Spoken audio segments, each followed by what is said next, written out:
Good afternoon, everyone. I'm Melissa Hanson, a program principal with NCSL's Health Program. And on behalf of the National Conference of State Legislatures, I would like to welcome you to today's webinar, the ACA and Minority Health. Today's webinar is the third and final webinar in our Minority Health webinar series. This webinar and the previous two webinars will be available on NCSL's website as a video archive. Before we get started with today's panel, I would like to remind participants that NCSL is a bipartisan membership organization of state legislatures. NCSL advocates for the interest of states and provides policymakers the opportunity to exchange ideas. This webinar is a platform for information exchange, and we encourage a robust question and answer at the conclusion of today's presentations.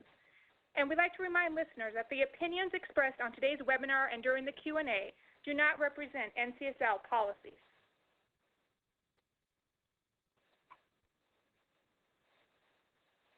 Today's webinar is supported by HHS Offices of Minority Health National Partnership for Action. We would like to thank the Office of Minority Health and all the partners for their contributions to these series of webinars. We also encourage participants to utilize NCSL Minority Health resources that are available online. We have a wealth of information available for you, including a bill tracking resource that tracks legislation aimed at reducing health disparities. Before we get started, a quick clarification on terms. As you can see, the acronym ACA is actually an umbrella term referring to these two bills. It is now that I have the great pleasure to introducing our three panelists today. We are very fortunate to have Samantha Ortega, Director of Disparities Policy Project at the Kaiser Family Foundation and Associate Director for the Foundation's Commission on Medicaid and the Uninsured, joining us today. Ms. Ortega leads research and policy analysis to provide greater insight into healthcare disparities affecting underserved groups and strategies to promote health equity in healthcare. In addition, she serves as a national expert on Medicaid and CHIP and directs work on eligibility policy at the federal and state level and outreach and enrollment, implementation of the Affordable Care Act, Section 1115 waivers, and coverage and access for vulnerable populations, including homeless individuals and immigrants. Following Ms. Ortega, we will hear from Michelle Zappertini. Michelle leads NACHO's, the National Association of County and City Health Officials, efforts to support local health departments as they navigate the waters of the Affordable Care Act. Michelle received her Master's in Public Health and Healthcare Policy and Management from the Johns Hopkins Bloomberg School of Public Health. Before I turn the floor over to Ms. Ortega, I would like to remind the audience that the webinar today will conclude with a question and answer session. Please note that you will not be identified when you ask a question, nor can the other participants see what you have typed. As a reminder, you may participate by clicking on the Q&A button at the bottom right corner of your screen and typing your question. We have plenty of time for Q&A, and so we encourage you to ask questions. We will also post the PowerPoint presentation on the NCSL website with an audio archive of the webinar. This archive will be available in 5 to 10 business days.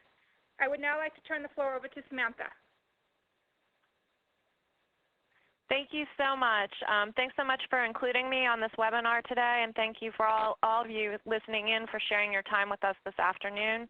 As mentioned today, what I really want to do is walk through some of the key implications of the ACA coverage expansions for people of color. And to get started, I think let's begin by looking at health insurance coverage today. And here on this slide, you see that when you look at health insurance coverage by racial and ethnic group, people of color remain significantly more likely to be without insurance than whites. In particular, you'll see that Hispanics and American Indians are at particularly high risk of being uninsured. Although across all of these groups, the majority of individuals are employed, they tend to be, people of color are more likely to be in low-wage jobs or in industries that often do not offer health insurance coverage, leading to lower private coverage rates among these groups. You also see that Medicaid helps fill some of this gap in private coverage, but does not fully offset the difference, leading to higher uninsured rates among these groups. One of the key goals of the ACA is to fill some of the remaining gaps in health insurance coverage that face individuals today. It seeks to fill this gap through two major coverage expansions. The first is a Medicaid expansion to low-income adults with incomes up to 138% of the federal poverty level. And the second is the creation of new health insurance marketplaces that will also provide federal subsidies to help people with more moderate incomes pay for the marketplace coverage. And these subsidies will specifically be available to individuals in this income range that don't have access to affordable coverage from their employer. When you look here, you see that most uninsured people of color today are in the income ranges to qualify for these coverage expansions, with nearly 6 in 10 below the Medicaid expansion limit of 138% of the federal poverty level, and over a third in the range to qualify for the marketplace subsidies. I would point out, though, that these are just the income breaks among the uninsured, and that some individuals in these groups will not be eligible, for example, because of their immigration status or because they have access to affordable employer-sponsored coverage, which would make them ineligible for the marketplace subsidies. So next, I wanted to focus a bit more on the Medicaid expansion in particular and what's at stake for people of color in the state Medicaid expansion decisions. What you see on this slide here depicts the Medicaid program today and tomorrow. You see that today Medicaid eligibility is limited to people who both fall below current income eligibility requirements and fall into one of several specific groups, including children, pregnant women, elderly individuals and people with disabilities, and parents. Now, as of today, states have significantly expanded Medicaid eligibility for children and pregnant women, but eligibility for parents remains very low in many states. And in most states, other low-income adults without dependent children, oftentimes referred to as childless adults, are not eligible for Medicaid in their state, regardless of how low their income is. Oops. So what you see here on the next slide is that this ACA Medicaid expansion to 138% of the federal poverty level for adults would significantly increase eligibility for parents in many states. And the coverage gains that would occur for childless adults would be even larger, as today only 9 states provide full Medicaid benefits to this group of adults.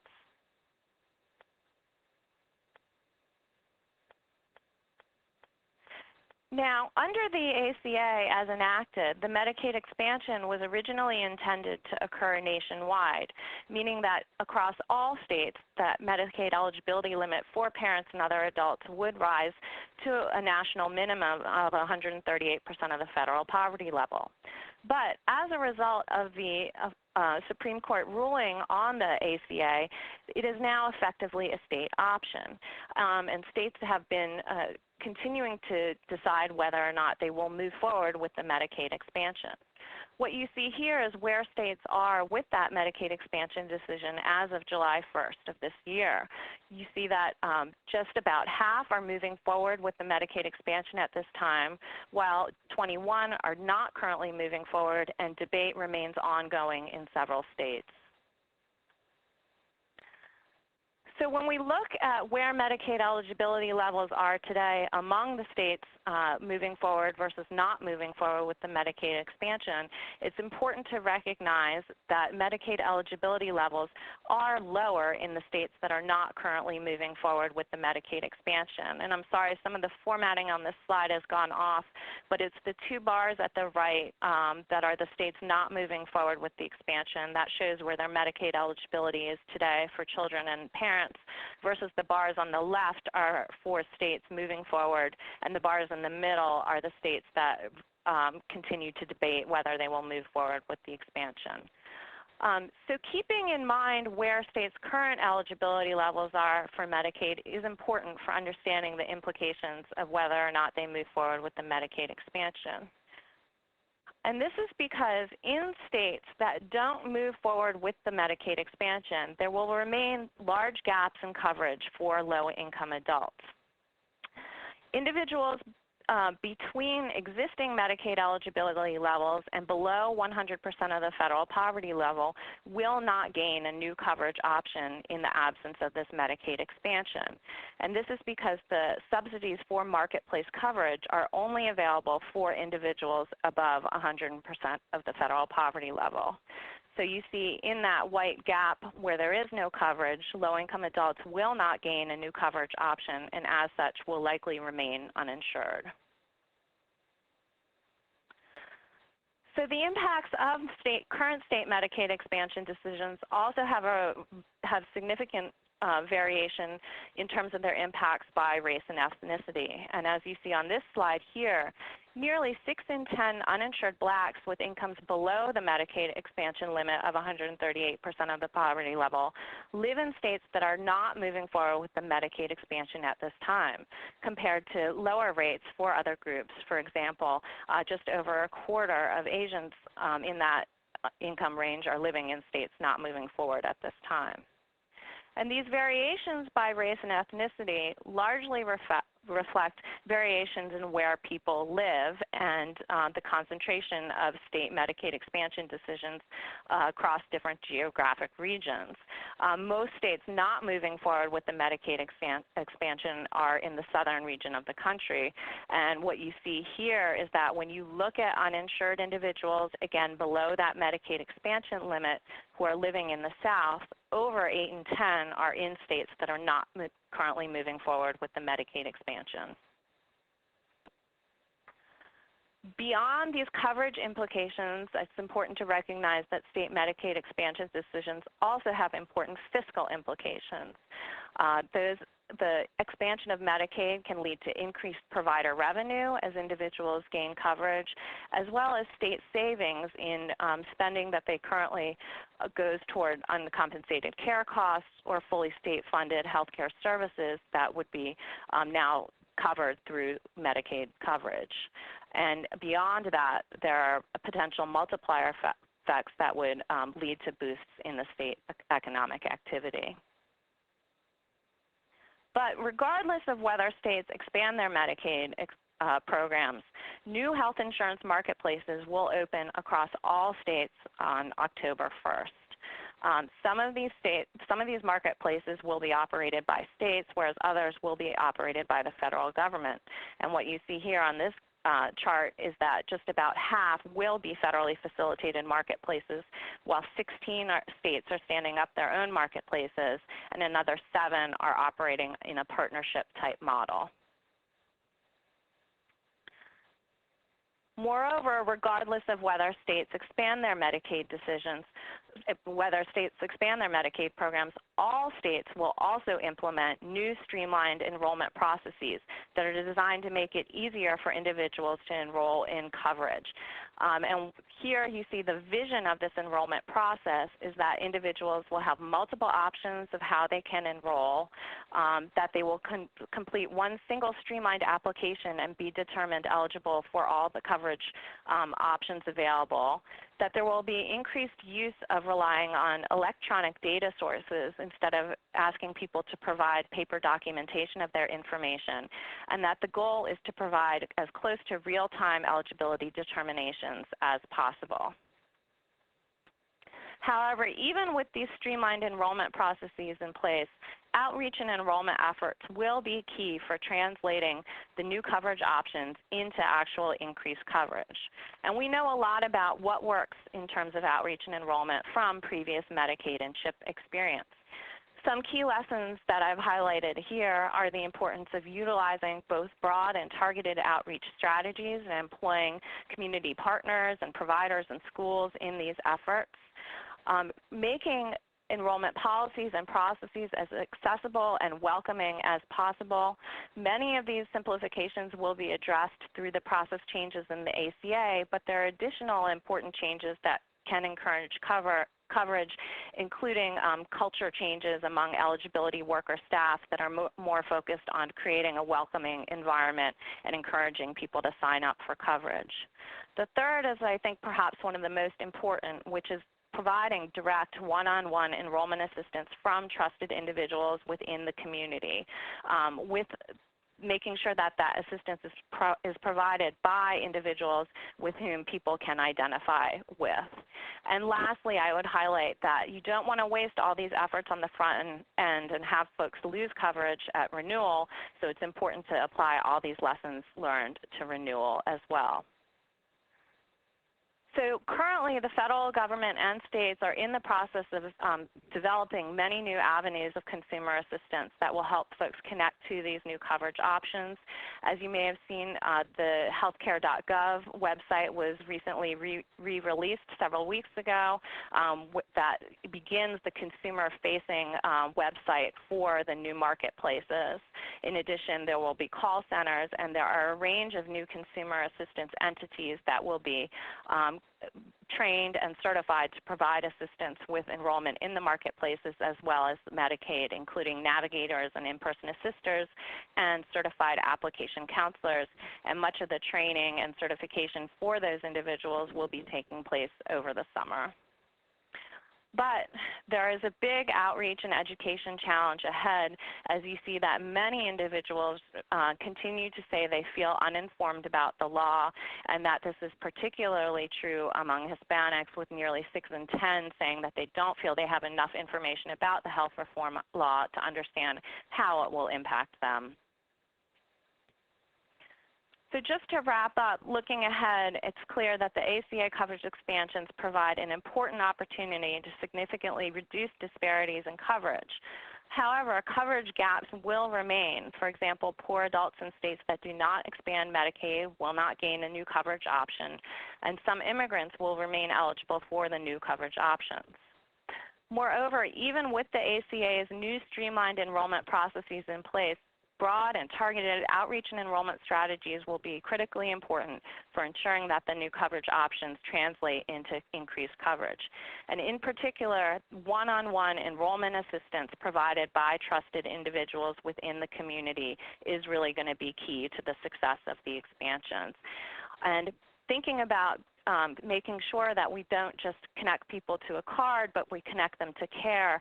Beyond enrolling in coverage, it's also to think about the importance of ensuring that individuals are connected to culturally and linguistically appropriate services so that they can get the care they need. And with that, I'll turn it back over to our next presenter.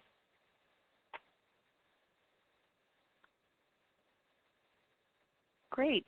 Well, thank you, everybody. My name is Michelle Chuk-Zamperetti, and I am Senior Director of Public Health Infrastructure at the National Association of County and City Health Officials here in Washington. And our membership, as you're probably aware, is the 2,700 local health departments around the country. So all of you probably have or could be building relationships with your local health departments wherever you are, in whatever regions you are representing. We're going to shift gears a little bit. I was asked by NCSL to present a little bit about what NACCHO is doing related to the Affordable Care Act, and then try to link that back to issues around health equity and issues for minority health. So I just want to briefly talk about some of our NACCHO activities and point you in the direction of some of our resources that are relevant related to health equity and social justice, that though at this time they don't have a direct link to our ACA efforts, we are going to be working really hard with local health departments to assure that they're thinking about some of these challenges that have already been shared with you today as they think about how to work on enrollment and outreach activities within their communities around the country. So NACCHO, as I mentioned, represents the 2,700 local health departments.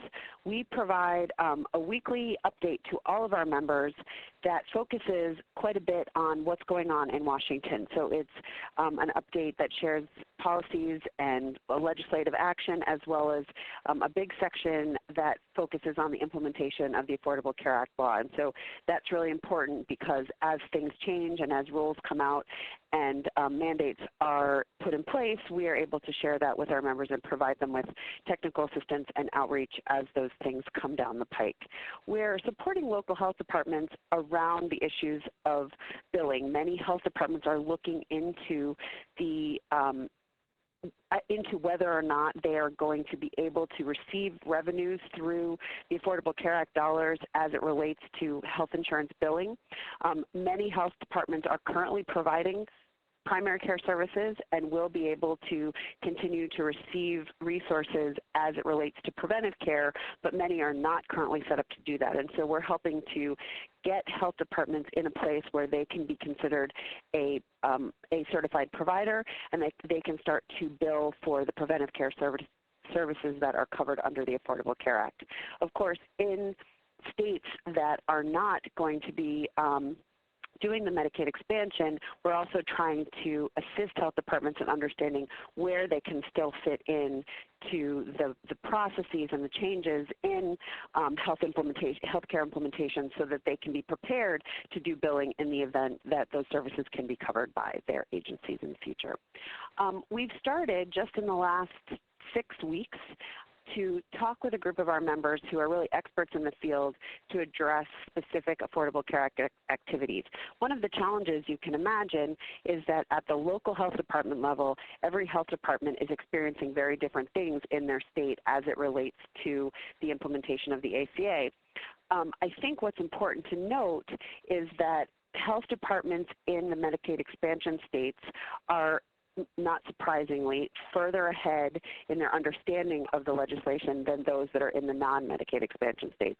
And so we're really trying to get a good sense of what's going on the ground so that we can provide education, information, links to others who are perhaps more of a cutting-edge environment related to ACA, and that they can really start thinking about how to support their communities to ultimately see better health outcomes.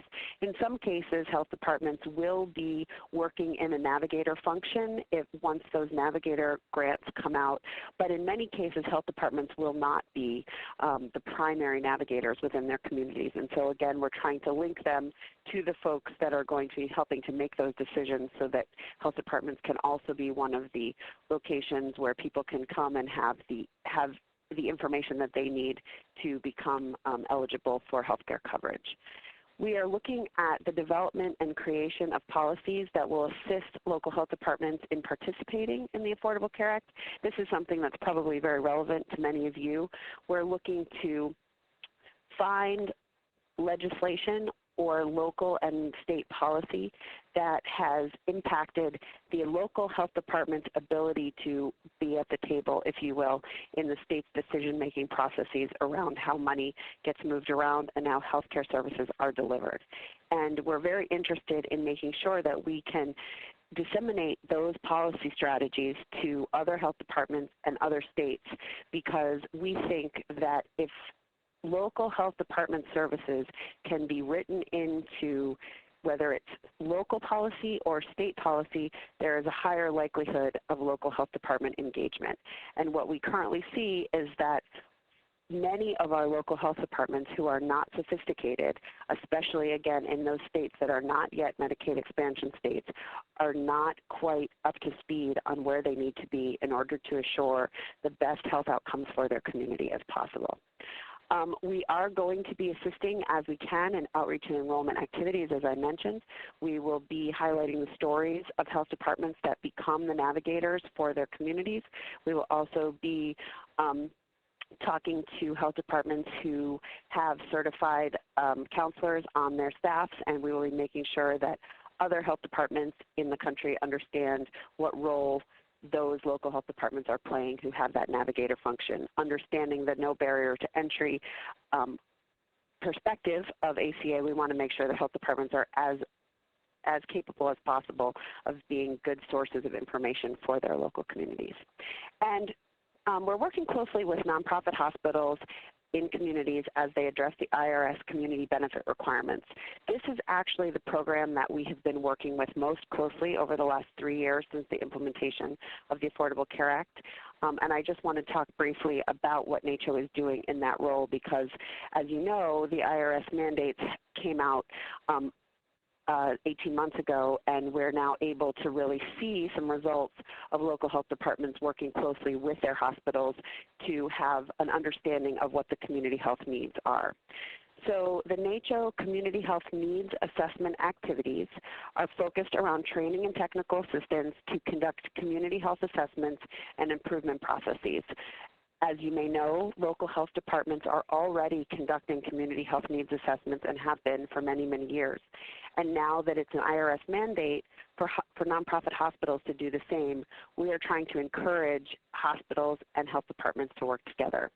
We utilize our Mobilizing for Action through Planning and Partnerships framework, called the MAP framework, developed by NACCHO about 15 years ago, as one of the methods or tools to help folks go through that community health assessment process. It's a very rigorous assessment, but we consider it a gold standard assessment, and we help health departments and hospitals utilize this tool as they're working through assessment activities, even if it's just a guide and they're unable to do it to its full extent. We have also incorporated into our community health needs assessment activities over the last 2 years peer mentorship, especially as it relates to developing relationships with hospitals and encouraging hospitals to contact both their state and local health departments as they think about the development of their community needs assessment. We've created stories from the field, which can be found on our website. We have a very active social network, which is a Ning site for those of you who are familiar with that social networking platform, where people come together to talk on a regular basis about how their experiences are turning into outcomes in their communities. We've created guidance documents. We've offered some funding to help health departments and nonprofit hospitals work together around these issues. We've done some advocacy and built national and state partnerships. As I said, you can come to the NACCHO website and you can see our stories from the field. We have a wide variety of health departments ranging from large to small who've shared their stories with us and experiences and how they've utilized these new mandates to develop relationships and ultimately see greater outcomes than just the ability for a hospital to prove to the IRS that they're doing an effective community health needs assessment, or a health department to be able to say we understand the needs of our community. We have a community benefit website on our NACCHO site, and we encourage you to take a look at that when you have some time, and that can help you as you hear stories about whether or not what people are doing and whether or not they're utilizing their most effective partners within their communities. Julia Joe was not able to be on the line today, but she is available to talk about our community health needs assessment and MAP activities at any point if people are interested in further details. And I just want to point out that on the NACCHO website, we do have a very significant and very detailed programmatic listing of what NACCHO has done around health equity and social justice. Health equity and social justice has been a value and part of the NACCHO vision and mission for the last 15 years, and we really have been cutting edge in our ability to explore why certain populations bear a disproportionate burden of disease, and we've really infused that thought process into the work that we've done with local health departments. And though we're not necessarily making a direct link at this point with our work on the Affordable Care Act, we really are trying to make sure that as hospitals and health departments work together around community health needs assessment, that they take into significant consideration the burden of disease that is being experienced in their specific communities. We're trying to assure that as health departments think about outreach and enrollment, that they're making significant strides to address the underserved portions of their communities in an effective way that gets people the coverage that they need. And we feel really strongly that as we're able to develop and disseminate more programmatic activities out of NACCHO, that health equity is really the lens through which we want to make sure that we are doing that form of education. At this point, I will stop. I will thank NCSL for having us this afternoon, and I look forward to questions as we move forward. Thank you.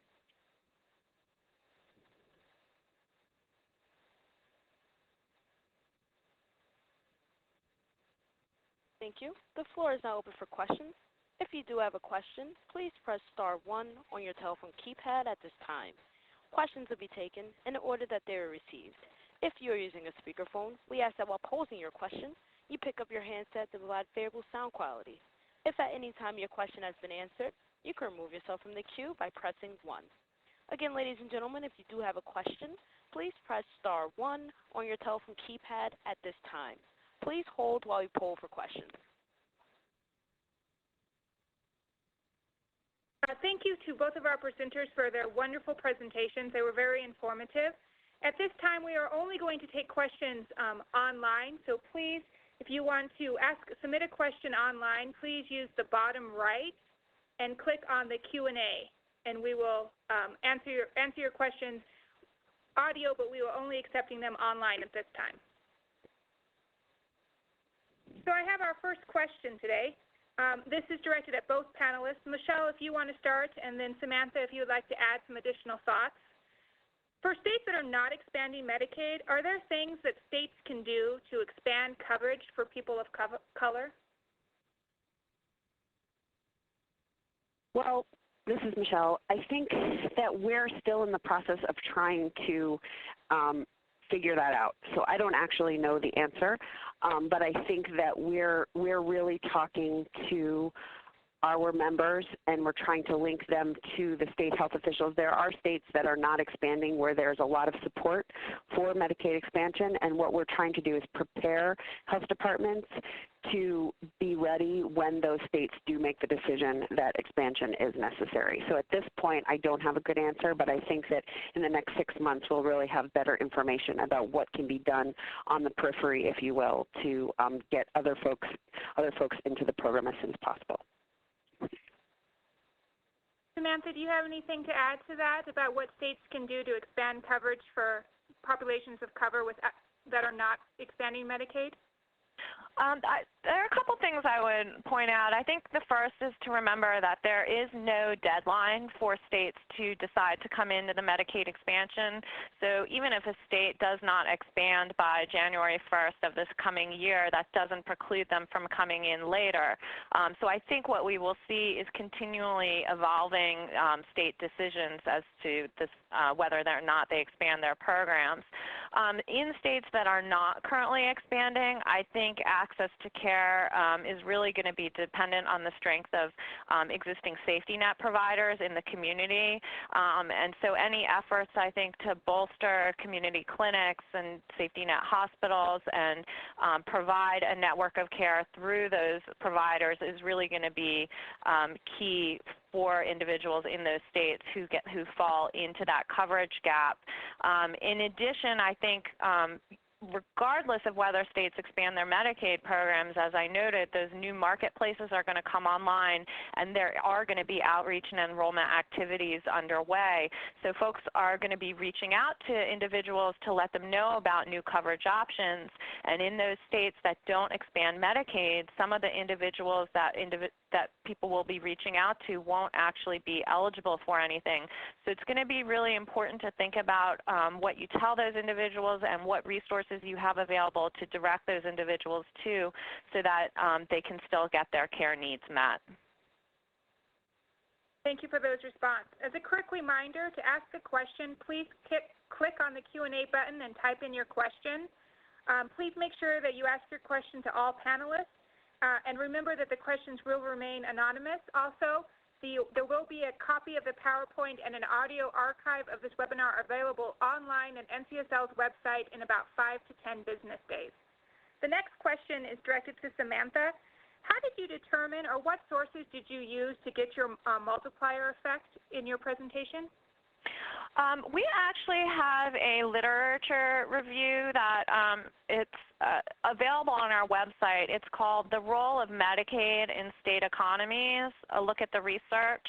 And it's a couple years old, several years old, but it really looked across 29 studies in 23 states to examine the role Medicaid plays in state and local economies. And a number of those studies identified that multiplier effect. So that's available from our website at kff.org if you wanted to take a look at the specific findings and studies.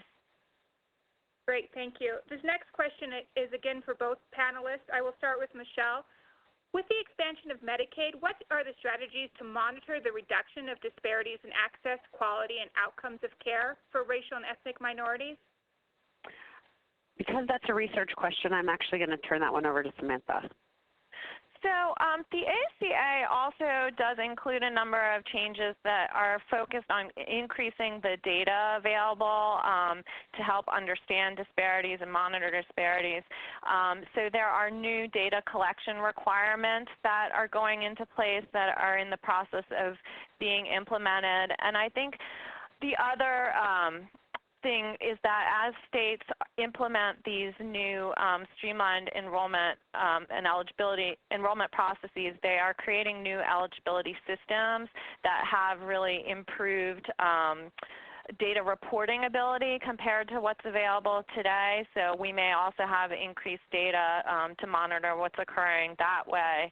Outside of that, I know there are a number of broader evaluation efforts underway that will be longer term in terms of looking at the impact of the ACA over the course of the first year. That will be looking at changes in access and outcomes and include variations by race and ethnicity. So I think in the short term, hopefully there will be some data on enrollment that we will be able to see in terms of uptake of coverage, and then over the longer term, I think there will be a range of research studies that look more broadly at the impact of the ACA. Thank you. This question is for you as well. What do you think the role of community health workers will be in expanding access to care to minority populations?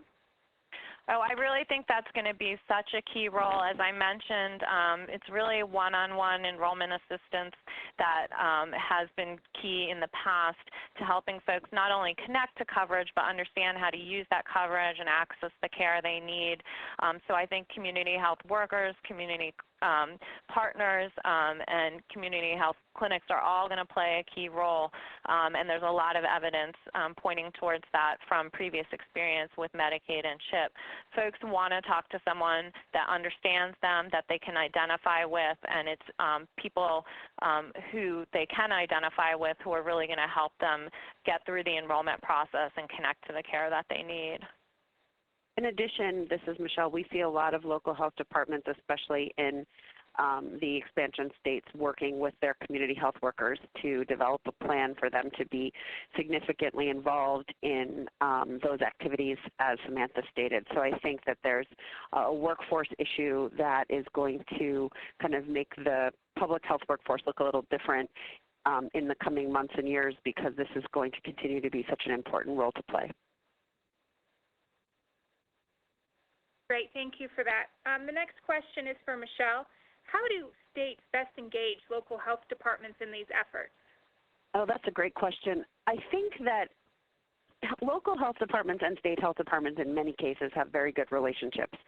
And so I think the best options are to really have the state health directors or the state health departments look for opportunities to bring local health departments to the table, to come up with strategies as far as looking at their strategic planning for how many people, the goals are, what the enrollment increases goals are, trying to incorporate local health department leaders in the thinking around how to get out to the communities and get people enrolled. The state and local health departments really can be the leaders in figuring out the best strategies because they understand the communities the best.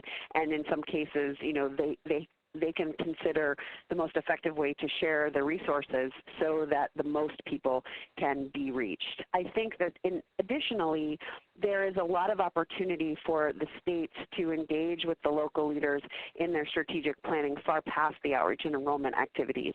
There is, as we both mentioned, some states are expanding Medicaid, some states are not, but there's no deadline to do that.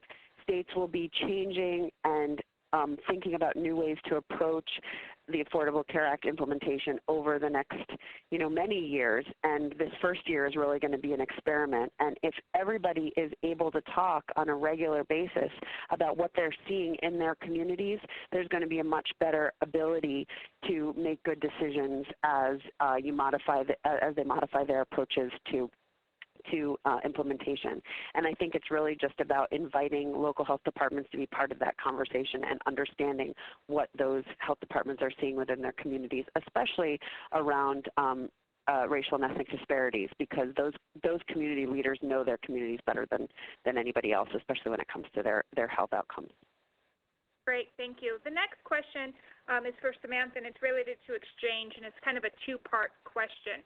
The first one is about affordability and affordability about products on the exchange for low-income working adults.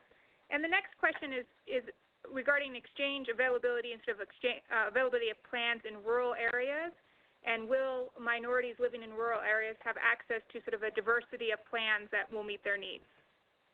Well, I can tackle the first one. I don't have a ton of information to share on the second part of that. As I mentioned, the health insurance marketplaces are really designed to create new coverage options for low-income working individuals who don't have access to health insurance coverage through their employer today.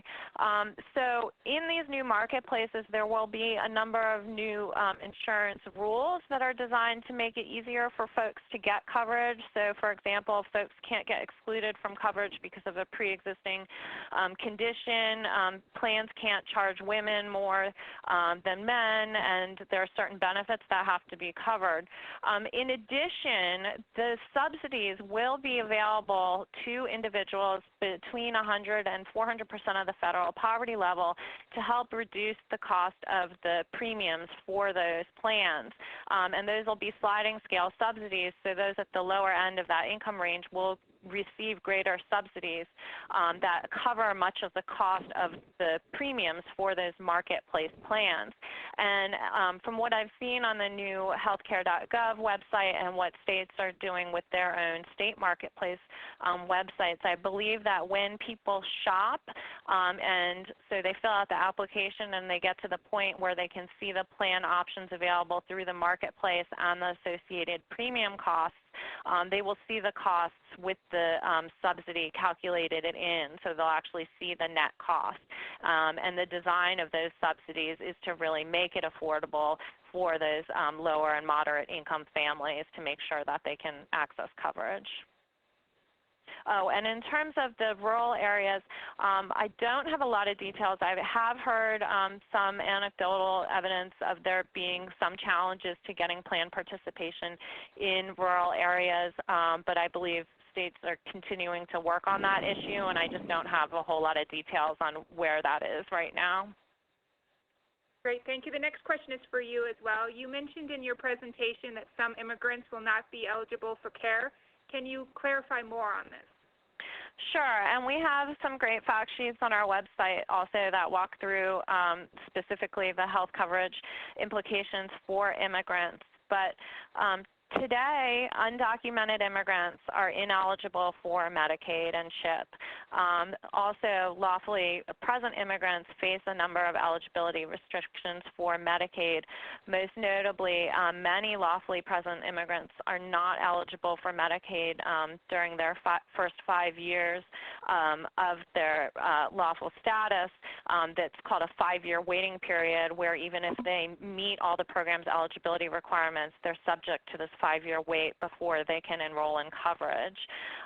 So when we look ahead to the new coverage expansions on the Medicaid side, that 5-year wait remains in place for lawfully present immigrants, although during that 5-year wait, those immigrants will be able to access coverage through the marketplaces and have the subsidies available to help make that coverage more affordable. Undocumented immigrants remain ineligible for Medicaid. On the exchange side, undocumented immigrants are ineligible to purchase coverage through the marketplace with or without the subsidies, so they can't access coverage through the marketplace.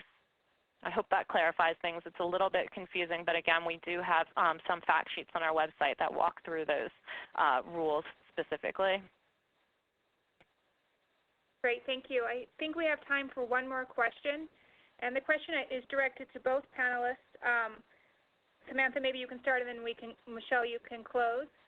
In addition to expanding access, how do we ensure that communities of color are able to have access not just to an insurance card, but have access to providers, have adequate coverage and network support? Well, I think a lot of this goes broader than just the coverage expansions, and it's really about thinking about broader efforts to promote diversity among the healthcare provider workforce. And I know HHS recently released its updated class standards, which are testing my acronym knowledge here. The national standards for culturally and linguistically appropriate services in health and health care were released by the Office of Minority Health at HHS in April 2013. And those really outline a series of strategies that organizations can follow to help ensure that individuals can access care in culturally and linguistically appropriate ways. And I think those can really serve as a leading guide toward how we can make progress in that area. And I would just add that as a part of our work to help local health departments become eligible to receive resources as a certified billing agent, we're also working to encourage the link between public health at the local level and primary care, and to really explain and educate the providers about the newly eligible the people who are newly eligible for health care, and this is to try and expand the provider population community by community, so that there isn't just folks walking around with a health insurance card, but that they actually do have access to real providers within their community who can better serve their needs, because as we know, if you have coverage, you certainly have better health outcomes. Great. Again, I would like to thank today's speakers and all of the attendees for taking the time to participate in this webinar. It will be available on NCSL's website, both the presentation and an audio archive, in about 5 to 10 business days. If you have any follow-up questions, please do not hesitate to contact us at NCSL. And thank you again, and have a good day.